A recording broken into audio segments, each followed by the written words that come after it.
BPJS Tenagakerjaan ini merupakan jaminan sosial bagi pekerja. Ya, jadi kita untuk kemudahan layanan tadi sesuai dengan tuntutan ya saat ini ya. Nah, kita ada namanya Jam Sostek Mobile.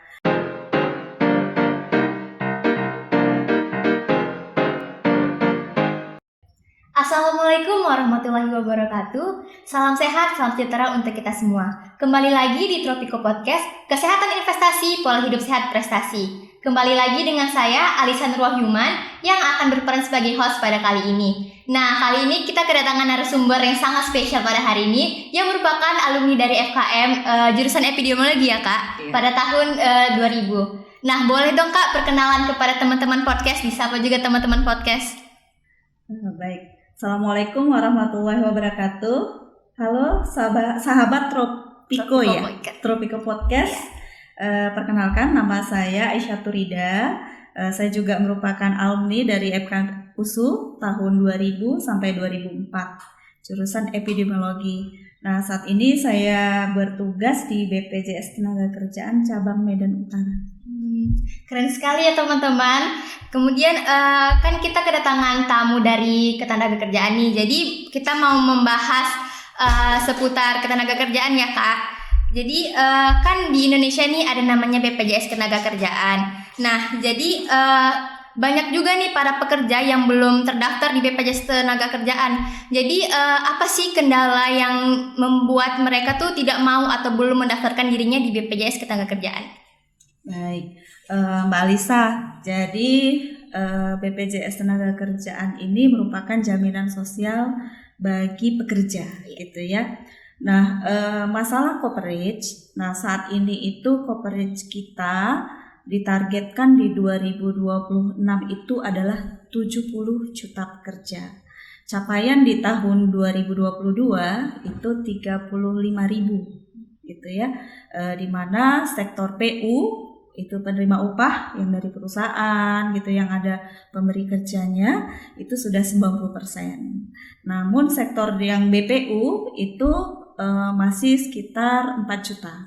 Nah, itu baru 60%. Jadi ada sekitar 50% lagi, 10% dari penerima upah, dan yang paling banyak itu bukan penerima upah yang belum menjadi coverage kita saat ini. Nah, ini merupakan tanggung jawab kita bersama ya untuk memberikan perlindungan kepada mereka-mereka ini yang belum menjadi peserta bagi kita. Nah, upaya apa yang sudah kita lakukan gitu ya? Yang sudah kita lakukan, yang pertama kita ini supaya bisa tercover semua, kita mempermudah sistem pendaftaran ya saat ini untuk penerima upah karena ini sudah hampir 90% ya terdaftar, artinya tinggal sedikit lagi. Kita mempermudah. Nah, sistem pendaftaran kita bisa melalui website kita, kemudian kanal-kanal online kita juga sudah ada. Ada juga kita itu namanya perisai, penggerak jaminan sosial. Nah, itu ada di seluruh Indonesia. Sehingga informasi ini bisa sampai kepada semua pekerja. Nah, untuk yang BPU bukan penerima upah tadi yang masih gapnya besar, ini juga merupakan tantangan ya bagi kami untuk memperluas coverage ini. Nah, saat ini kita juga merangkul beberapa stakeholder gitu ya untuk mempercepat hal ini. Yang pertama itu kita ada namanya program CRM, itu kita kepada perusahaan-perusahaan besar. Nah, jadi mungkin teman-teman ketahui ya, untuk bukan penerima upah ini siapa gitu ya. Nah, ini yang tidak ada pemberi kerjanya, artinya dia melakukan kegiatan aktivitas ekonomi itu untuk dirinya. Itu dialah yang bekerja sendiri untuk mendapatkan penghasilan. Ini siapa? Petani, nelayan gitu ya. Kemudian pedagang, tukang ojek. Nah, ini kan jumlahnya tersebar ya dan tidak ada pemberi kerjanya. Artinya ini hampir di semua daerah ada gitu ya. Nah, untuk mempercepat ini apa? Nah, kita di sini ada dua kategori ya untuk bukan penerima upah. Ada mereka ini mendaftarkan dirinya sendiri nih, ada kerjaan. Misalnya Mbak Alisa nih buka apa nih, butik gitu ya.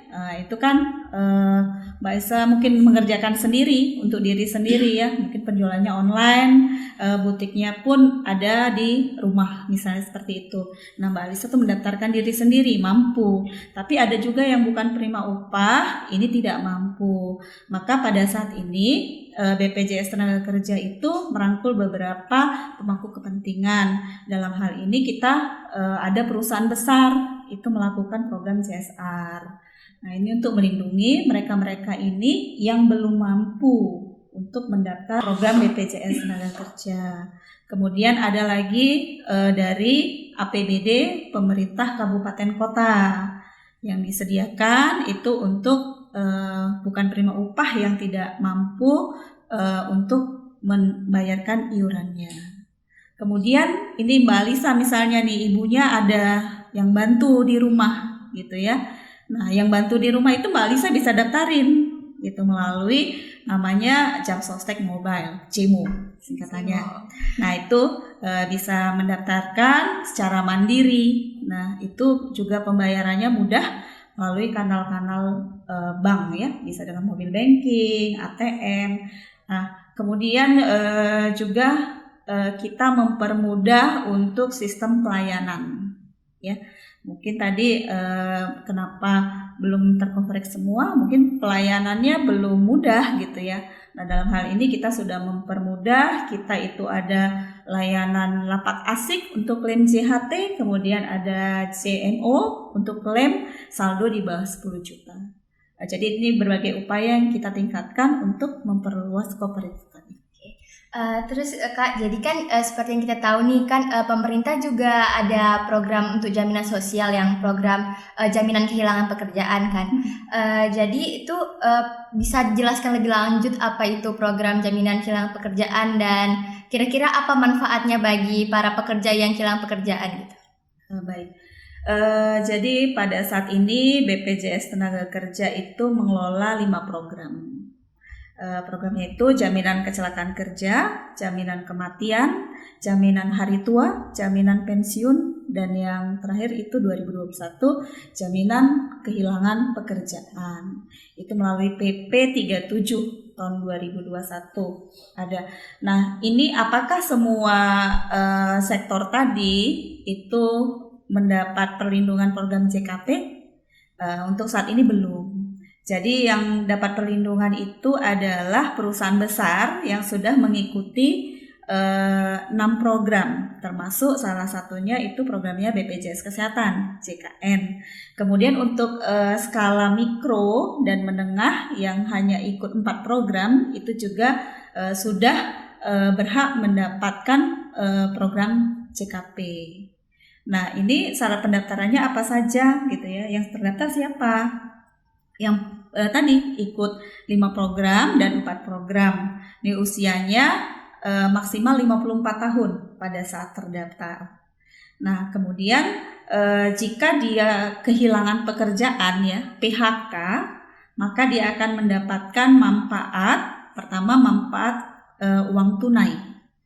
Itu untuk 3 bulan pertama itu 45% dari upah yang dilaporkan kepada BPJS Tenaga Kerja. Nah, untuk upahnya itu maksimal 5 juta. Kemudian 3 bulan berikutnya itu 25%. Kemudian apalagi yang didapatnya? Pelatihan, ya, informasi pasar kerja. Itu ada di aplikasi Siap Kerja. Kemudian pelatihan kerja. Nah, kita harapkan dengan program JKP ini dia dapat pekerjaan yang baru. Seperti itu. Oke. Dengan pelaksanaannya program JKP ini wajib dilaksanakan, wajib diselenggarakan atau tidak? Wajib, karena sudah dituangkan dalam PP. Dalam hal ini itu penyelenggaranya masih 2 ya, pemerintah dan BPJS Tenaga Kerja. Nah, jadi selama menjalankan program ini apa saja kira-kira kendala dalam program JKP ini dan bagaimana kira-kira solusi yang diberikan oleh pemerintah ataupun dari BPJS Ketenagakerjaan? Baik, untuk program JKP ini untuk saat ini Sumbagut itu udah 3.000-an ya 4 miliar ya yang sudah kita bayarkan untuk JKP ini. Nah, kendalanya adalah yang ikut JKP ini kan orang-orang yang di PHK ya. PHK-nya itu belum habis kontrak kerjanya sudah diberhentikan gitu ya. Kemudian yang kedua karena melakukan sesuatu hal mendapat surat peringatan kemudian diberhentikan oleh perusahaan. Seperti itu. Nah, kalau dia kendala yang kami hadapi, kalau dia menerima itu selesai dengan surat-suratnya, nah itu tidak ada kendala. Tetapi kalau misalnya dia itu lanjut ke pengadilan hubungan industrial, itu biasanya memakan waktu agak lama. Dan ini program ini 3 bulan masa kadaluarsanya.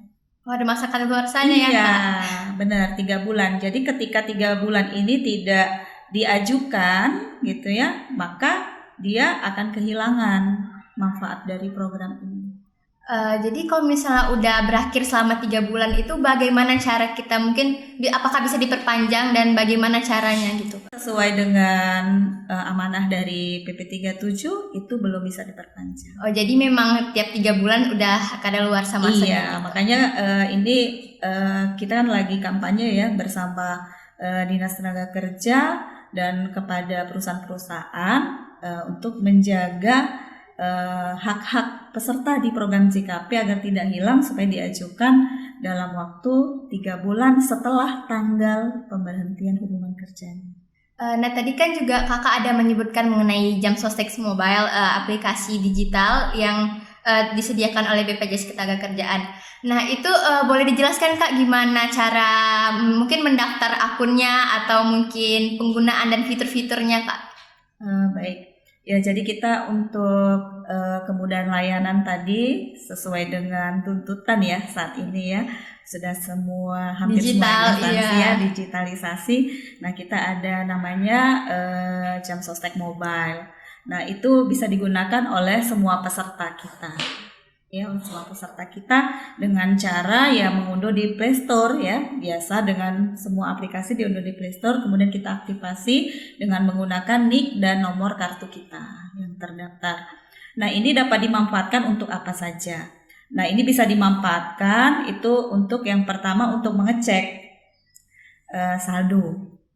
Ya, kalau ikut jaminan hari tua, maka dia akan kelihatan Cek saldo ya Kak? saldo, terus upah kita dilaporkan berapa oleh perusahaan sesuai nggak dengan yang kita terima gitu ya. Kemudian di situ kita bisa mengecek perusahaannya bayar nggak iurannya gitu ya untuk bulan ini udah dipotong nih gajinya, dibayar nggak. Kemudian di situ juga kita bisa bagi perusahaan yang berhak ya, tenaga kerja yang berhak bisa melihat mengakses program MLT, program perumahan. Jadi itu nanti di Jamsostek Mobile kita bisa apply untuk MLT. Nah, MLT ini tidak semua ya peserta kita dapat untuk saat ini. Yang terdaftar 1 tahun itu perusahaannya patuh ya, tidak PDS upah, tidak PDS tenaga kerja gitu. Itu boleh mendapatkan manfaat program MLT. Nanti daftar di situ, kemudian itu bisa terhubung ke Bank BTN saat ini ya. Kita layak enggak untuk mendapatkan perumahan melalui peserta BPJS Ketenagakerjaan. Kemudian bisa melakukan klaim, gitu ya. Dengan pengkinian data yang tadinya klaim itu harus di kantor cabang. Nah, bagi peserta kami yang memiliki saldo di bawah 10 juta, itu bisa dengan Jamsostek Mobile saja melakukan pengkinian data kita, kemudian kita klaim di situ. Dia langsung masuk ke rekening. Oh, berarti gitu. kita bisa langsung dari aplikasi itu ngeklaim bisa langsung connect ke rekening kita ya, Kak? Benar. Oh, gitu. Itu berarti untuk saldo yang di bawah 10 juta untuk Oh ya, saat ini. berarti yang bisa cuma yang di bawah 10 juta. Iya, betul. Kemudian berdasarkan kegunaan dan manfaat dari Jamsostek Mobile tadi, menurut Kakak nih seberapa efektifkah dipakai aplikasinya dan mungkin seberapa jauh sudah jangkauan penggunaan Jamsostek Mobile ini? Saat ini sudah secara nasional ya mungkin sudah di angka 70% yang sudah klaim melalui Jam Sostek Mobile. Jadi sudah sangat membantu. Kita tidak perlu lagi kita mengakses ke kantor cabang, kita hanya tinggal menggunakan aplikasi yang berada di tangan kita. Kita sudah bisa mendapatkan manfaat hak jaminan hari tua. Kalau selama ini kan mungkin harus di cabang, mengantri, seperti itu ya. Nah, ini kita sudah bisa melakukannya kapanpun, di mana saja. Nah, secara utilisasi untuk penggunaan klaimnya saat ini seluruh Indonesia itu sudah di angka 50 sampai 70% sudah menggunakan itu di tahun 2023. Oke, jadi seperti yang sudah dijelaskan tadi udah banyak sekali manfaat dari yang Jam Sostek Mobile, kemudian dari BPJS Ketenagakerjaan, syarat-syaratnya juga ternyata mudah sekali untuk mendaftar Jam Sostek Mobile itu. Nah, jadi mungkin kakak punya pesan yang ingin disampaikan kepada teman-teman Tropiko? Ya, baik sahabat Tropiko, mungkin pesan kami ya dari BPJS Tenaga karena teman-teman sudah mengetahui manfaatnya, tolong ini disampaikan semua kepada peserta yang berhak mendapat perlindungan BPJS Tenaga dengan cara mendaftarkan diri, baik itu penerima upah maupun bukan penerima upah. Podcast Kesehatan Investasi Pola Hidup Sehat Prestasi. Oke, sekian teman-teman. Saksikan episode selanjutnya dari Tropiko Podcast. Tropiko Podcast, Kesehatan Investasi Pola Hidup Sehat Prestasi. Sampai jumpa.